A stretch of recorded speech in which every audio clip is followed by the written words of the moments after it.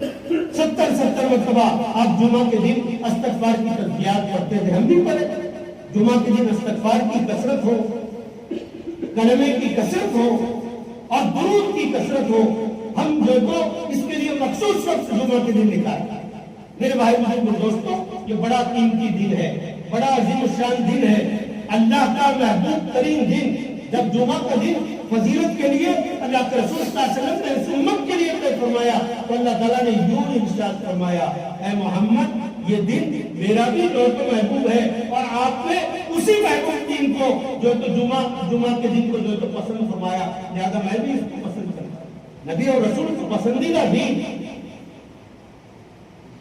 اس دین کی برکتوں سے میرے محترم بزرگوں دوستوں یہ خطبہ اس کو سننا ضروری ہے، اس میں بہت ساری فضیلت ہے، ابھی اس کے بیان کا موقع نہیں۔ میں صرف اتنا کہنا چاہ رہا ہوں میرے بھائیوں سے کہ جمعہ کا دن اذان کے فوراً بعد اپنے آپ پر لازم کر لیں کہ ہم مسجد کے اندر پہنچ جائیں، خطبے کا انتظار نہ کریں، بیان کا انتظار نہ کریں، بلکہ مؤذن نے اذان دی ہے میرے بھائی بہنوں دوستوں، اب مؤذن کے اذان کے ساتھ اس امت کے سارے کام کاج پر بین لگ گیا شریعت کی طرف سے۔ نہ وہ دکان میں بیٹھ سکتا ہے، نہ کھیتی میں رہ سکتا ہے، نہ مزدوری کر سکتا ہے، نہ ہی میرے محترم بزرگوں دوستوں کوئی اور کام کاج کر سکتا۔ اللہ فرما رہے ہیں کہ اذا نودی للصلاۃ من یوم الجمعہ فاسعوا الی ذکر اللہ، جب مؤذن اذان کہے اور وہ پکارے اللہ کی طرف بلانے کو، تو سب کے لیے ضروری ہے کہ اپنے کام کاج کو بند کر کے وہ اللہ کے دربار میں حاضر ہو جائے۔ بڑا فضیلت والا دن ہے، بڑا اہم دن ہے، اس کی قدر و منزلت کو ہم سمجھے۔ خطبے کے سننے کا اہتمام کر لینے کی بنیاد پر میرے بھائی بہنوں دوستوں جنت میں اللہ کے دیدار کا وعدہ ہے اور ہم اس سے محروم ہو جائیں۔ یہ لازمی امت میرے اور آپ کے آقا حضرت محمد صلی اللہ علیہ وسلم کی جو جمعہ کا خطبہ بھی صحیح ڈھنگ سے نہ سنے، یہ تو اور لاڈ ہو جائے گا۔ اللہ اس پر جب پکڑ کریں گے تو میرے بھائی بہنوں دوستوں تو چھٹنا مشکل ہو جائے گا۔ اس کے لیے میرے بھائی بہنوں دوستوں ہم جمعہ کی قدر کو سمجھیں اور جمعہ کے دن اللہ سے معاف کو مانگے۔ ملا علی قاری کا میں وہ حوالہ دے رہا تھا، انہوں نے کہا ایسے نہیں ہے، اللہ نے جب ایک بار کہہ دیا کہ جمعہ کے دن مرنے والوں کے لیے عذاب کی ساری جھنجھٹوں کو میں موقوف کر دوں گا، تو اب غیر جمعہ کے علاوہ یعنی جمعہ کے علاوہ اور دنوں کے فرشتے اس سے جو ہے تو محاسبہ نہیں کریں گے۔ کتنی فضیلت والی بات ہے، لہذا ہم جمعہ کی جو ہے تو موت مانگیں۔ اور علماء نے یہ بھی لکھا ہے کہ ہم نے تو مانگا بار بار اللہ پاک سے جمعہ کے دن کی موت، لیکن نہیں آئی، شنیچر کو آئی، اتوار کو آئی، لیکن جو دعا ہم نے کی تھی کس لیے کی تھی؟ اس فضیلت کو حاصل کرنے کے لیے کی تھی کہ جمعہ کے دن مرنے والوں کو اللہ پاک حساب کتاب سے محفوظ کر دیتا۔ ملا علی قاری رحمۃ اللہ علیہ فرماتے ہیں کہ اگر جمعہ کو موت نہ آئے لیکن چونکہ مانگا ہے اللہ پاک سے جمعہ کی موت، اللہ کسی اور موقع پر موت دے لیکن اللہ پاک اس فضیلت سے محروم نہیں کرے گا، اس برکت والی حدیث سے محروم نہیں کرے گا جس کا تعلق جمعہ کے دن سے ہے۔ اللہ پاک جو تو ان سے بھی سوال جواب کو موقوف کر دیا۔ اتنا عظیم دین ہے بھائی، اس کی ہم قدر کریں۔ جمعہ کے اذان ہو تو فوراً مسجد کے اندر حاضر ہو جائے، سنت نوافل پڑھ لیں، خطبے کے انتظار میں بیٹھے رہے، ذکر بھی کر سکتے ہیں، قرآن یاد ہو تو قرآن بھی پڑھ سکتے ہیں۔ خطبہ جب شروع ہو تو اہتمام کے ساتھ اس کو سنیں، ادب کے دائرے میں رہ کر۔ امام جب پہلا خطبہ دے کر کے بیٹھ جائے تو اس درمیان میں کچھ ضروری مطالبات اللہ پاک سے ہو تو کرے۔ علماء کبار کی نظر میں وہ مقبولیت کی گھڑی یہ دونوں خطبوں کے درمیان کا وقت بھی ہے، تو اس وقت ہم دینی میں دعا کریں، اللہ خطبہ ثانی میں سنیں، اس کے بعد جماعت کے ساتھ نماز کا اہتمام کریں، نماز کے بعد سنت نوافل کا اہتمام کریں۔ 99% طبقہ میرے محترم بزرگوں دوستوں ہمارا ایسا ہے کہ جمعہ کے دن جمعہ کی نماز ختم ہوتی ہے مسجد سے باہر چلا جاتا ہے، سنت اور نوافل کا اہتمام نہیں کرتا۔ یہ بڑی مایوس چیز ہے دوستوں بزرگوں، اس سے بچنا چاہیے۔